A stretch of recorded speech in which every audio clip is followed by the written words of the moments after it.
გამარჯობა, როგორ ხარ? მე ალექსანდრე მოტავარ და დღეს უპასუხებ ერთ კითხვას. გულმკერდის ტკივილზე, რომელიც ზუგში გადადის. ამ თემაზე იმდენი კითხვა მივიდა, როგორც ბოლო ვიდეოების კომენტარებში, ასევე ყველა ვიდეოდან, უკვე 120-ზე მეტია. მაშ, ძალიან ბევრი კითხვაა, სამწუხაროდ ყველას ვერ უპასუხებ. მაგრამ როგორც იქნა, დღეს იმ კითხვას უპასუხებ, რომელიც ლედიენე აუესმა დასვა. ის ამბობს: გამარჯობა დილამშვიდობისა. ჩემს მეუღლეს აქვს ტკივილი მკერდის ქვემოთ, რომელიც გადადის ზუგში მარჯვენა მხარეს. რა შეიძლება იყოს ეს?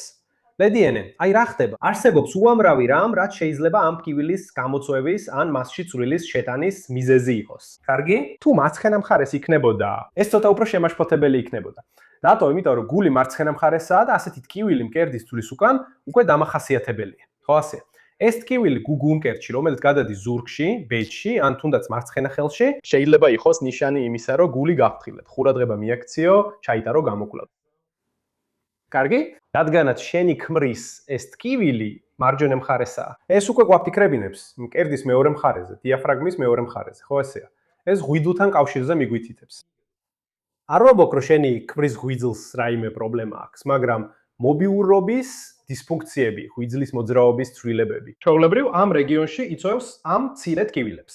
მკერდის ქვემოთ და ზოგჯერ ზურგშიც გადადის, კარგი? კიდევ ერთი რამ შეიძლება იყოს არის ნეკნების მობიურობის პრობლემა. ნეკნები ორი მხარეს გვაქვს, ხო ასეა? წარმოიდგინე, რომ ჩემი თითები თითოეული ნეკნია. ამიტომ ქვედა ნეკნები წინ და გვერდზე უნდა გაიხსნას, კარგი? მკერდის ქვემოთ. მათ უნდა გაიხსნას წინ და გვერდზე და სიმეტრიულად. როცა რომელიმე ნეკნი კარგად არ მოძრაობს, ის ხელს უშლის მოძრაობას და მერე ჩნდება ძვლის ტკივილი, თვითონ ნეკნის ძვლის ტკივილი, ხო ასეა? კუნთოვანი ტკივილი, ან ზოგჯერ ნერვიც კი შეიძლება გაღიზიანდეს, მოიჭყლიტოს და ეს უსიამოვნო ტკივილი გამოიწვიოს.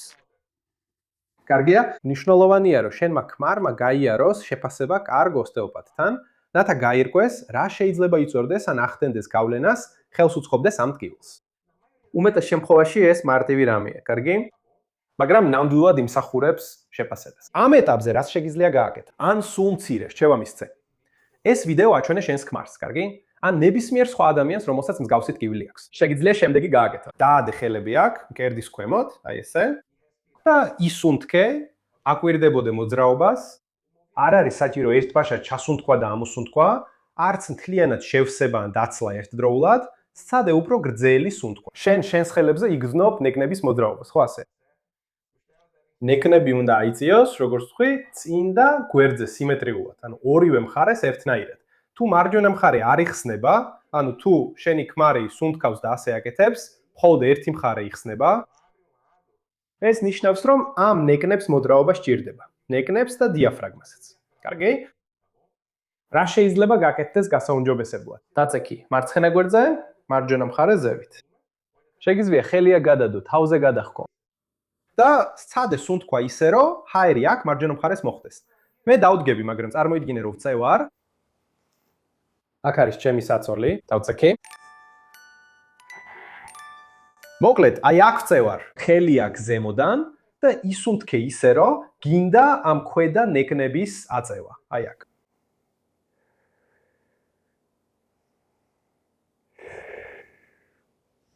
და გახსოვდეს, რომ ეს არის გრძელი სუნთქვები. ხო ასეა, თითქმის კამერა ჩამოვაგდე. საწყალი ტელეფონი. ეს არის გრძელი სუნთქვები. ასე რომ, ასე ისუნთქებ.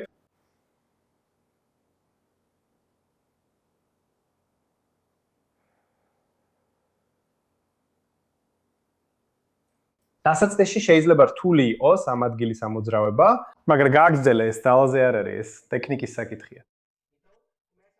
მერე როცა მეორედან მესამეც სდი ამ ვარჯიშს, ნახავ რომ დაიწყებს მოძრაობას. შეგიძლია ეს ხელიც გამოიყენო, იმის ნაცვლად რომ თავზე გადახო. დადო აქ ნეკნებზე.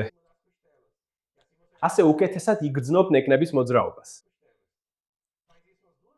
გააკეთე ეს დღეში ორჯერ ან სამჯერ. 3-4 წუთი საკმარისია, რომ ნეკნების სიმეტრიული მოძრაობა აღდგეს. როცა ნეკლები სიმეტრიულად მოძრაობენ. ეს ნიშნავს, გარდა იმისა, რომ ნეკნები თავად მოძრაობენ, დიაფრაგმა უკეთ ფუნქციონირებს და ორგანოები, რომლებიც პირდაპირ დიაფრაგმასთან არიან დაკავშირებულნი, განსაკუთრებით ღვიძლი მარჯვენა მხარეს და კუჭი მარცხენა მხარეს, მათ აქვთ კარგი დამაკმაყოფილებელი მობიურობა კარგია, მიმედოვნებ, რომ შენი ქმისთვის დახმარება შევძელი და ნებისმიერი ადამიანი, ვინც ამგვარ ტკივილს გზნობს ნეკნებში ან ზურგში, რომელიც ასხივებს, კარგია, რომელიც ნეკნის ხაზს მიხვება. მაგრამ გახსოვდეს, მნიშვნელოვანია, რომ შეაფასო. კარგია?